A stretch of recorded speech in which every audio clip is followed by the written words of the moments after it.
Hi అండి, welcome to ప్రకృతి. ఈరోజు వీడియో స్పెషల్ పచ్చి కారంతో కోడిగుడ్డు కూర అండి. కారం పొడి వేయకుండా పచ్చిమిర్చితో గుడ్డు కూర. ఇది రైస్లోకి కానీ చపాతీలోకి, మనం బాస్మతి రైస్తో ఏమైనా వెరైటీ రైస్ చేసుకుంటాం కదా, జీరా రైసు, బగారా, బిర్యానీ ఇలాంటివి, వాటిల్లో కూడా చాలా టేస్టీగా ఉంటుందండి. ఇది చాలా సింపుల్గా కూడా చేసుకోవచ్చు. ఇప్పుడు ఎలా చేయాలో వీడియోలో చూసేద్దాం. ముందుగా దీనికోసం నేను ఒక 5 గుడ్లు ఉడికించి పైన పొట్టు తీసుకొని ఇలా అక్కడక్కడ ఘాట్లు పెట్టుకొని పక్కన పెట్టుకోవాలి.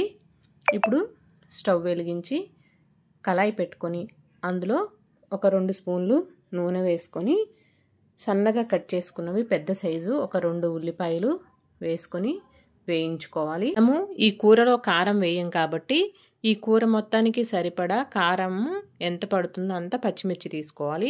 నేను 2 పెద్ద సైజు ఉల్లిపాయలు తీసుకున్నాను కాబట్టి ఆ గ్రేవీకి సరిపడా ఒక 10 పచ్చిమిరపకాయలు తీసుకున్నాను. బాగా స్పైసీగా కావాలంటే మరో 2 వేసుకుంటే సరిపోతుంది. నేను 10 పచ్చిమిరపకాయలు తీసుకుంటే మీడియంగా ఉందండి. మరీ స్పైసీగా కాకుండా అలాగని చప్పగా కాకుండా చాలా టేస్టీగా బాగుంది. 10 పచ్చిమిర్చి అయితే సరిపోతాయి. మంచి కారం ఉన్నవి 10 పచ్చిమిర్చి అయితే సరిపోతాయి.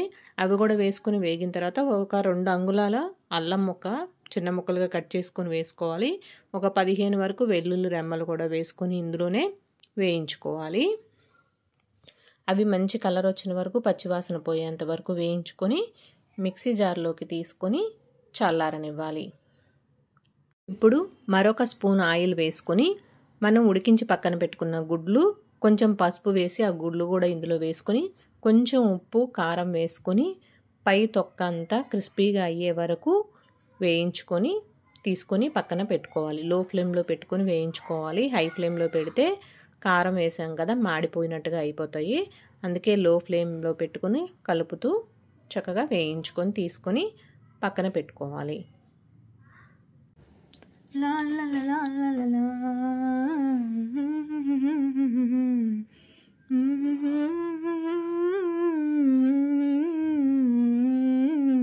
ఇప్పుడు ఈ గుడ్లు పక్కన పెట్టుకొని ముందుగా ఉల్లిపాయలు, పచ్చిమిరపకాయలు వేయించుకున్నాం కదా, అందులో కొంచెం కొత్తిమీర కాడలతో సహా శుభ్రంగా కడిగి అందులో వేసుకొని మిక్సీ చేసుకోవాలి. అలాగే అందులో ఒక 10 జీడి పలుకులు వేసుకొని అవి కూడా మెత్తగా మిక్సీ చేసుకోవాలి. ఇప్పుడు కళాయిలో ఒక 4 స్పూన్ల వరకు ఆయిల్ వేసుకోవాలి. దీనికి కొంచెం ఈ కూరకి ఆయిల్ ఎక్కువే పడుతుందండి. వేసుకొని వేడెక్కిన తర్వాత కొంచెం స్పైసెస్, చెక్క, లవంగా, మిరియాలు ఒక 1/2 స్పూను, జీలకర్ర కూడా వేసుకొని వేగిన తర్వాత మనం మిక్సీ చేసి పెట్టుకున్న ఉల్లిపాయ ముక్కలు, కొత్తిమీర మిక్సీ చేసి పెట్టుకున్నాం కదా, అది ఈ నూనెలో వేసుకొని వేయించుకోవాలి. బాగా పచ్చి వాసన పోయేంత వరకు వేయించుకోవాలి. అలాగ కలుపుతూ అడుగు పట్టకుండా వేయించుకోవాలి. ఇందులోంచి నూనె సపరేట్ అయ్యేంత వరకు వేయించాలి. కొంచెం పసుపు, కూరకు తగినంత ఉప్పు, 1 స్పూను ధనియాల పొడి. ఇందులో ఇంకా మసాలాలు ఏమీ వేయక్కర్లేదండి, ధనియాల పొడి వేసుకుంటే సరిపోతుంది. ధనియాల పొడి వేసుకొని బాగా కలిపేసి ఆయిల్ సపరేట్ అయ్యేంత వరకు బాగా వేగనివ్వాలి. అలాగే మనం ఇందులో పులుపు వేయం కాబట్టి 1 గంట పెరుగు వేసుకుంటే మంచి రుచి వస్తుందండి కూరకి. మనం ఇందులో చింతపండు పులుపు అది ఏమీ వేయం కదా, అందుకే మంచి పెరుగు 1 గంట వేసుకొని బాగా కలిసేలాగా కలుపుకోవాలి.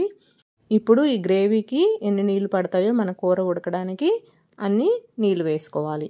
నీళ్ళు వేసుకొని ఉడుకు పట్టిన తర్వాత మనం వేయించి పక్కన పెట్టుకున్న గుడ్లు కూడా ఇందులో వేసుకొని ఉప్పు సరిపోయిందో లేదో చూసుకొని వేసుకోవాలి. వేసుకున్న తర్వాత గుడ్లు మొత్తానికి ఇది బాగా పట్టేలాగా కలుపుకోవాలి. 1 నిమిషం పాటు బాగా కలుపుకొని గుడ్లకి కూర మొత్తం పట్టేలాగా బాగా కలుపుకొని మూత పెట్టి ఒక 4 నిమిషాల పాటు మీడియం ఫ్లేమ్ పెట్టుకొని ఉడికించుకోవాలి. మధ్య మధ్యలో మూత తీసి కలుపుకుంటూ అడుగు పట్టకుండా ఒక 4 నిమిషాల పాటు ఉడికించుకోవాలి.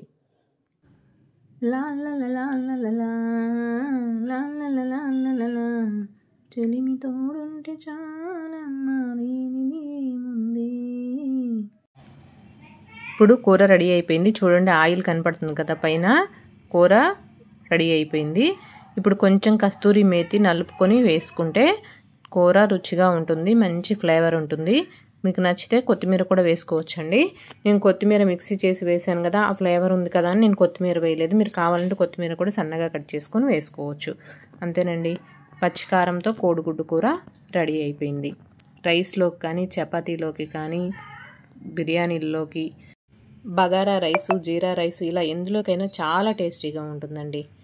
ఓకేనండి, ఈ వీడియో కనుక మీకు నచ్చినట్టయితే లైక్ చేయండి, షేర్ చేయండి, సబ్స్క్రైబ్ చేసుకోండి. థ్యాంక్ యూ అండి. బాయ్.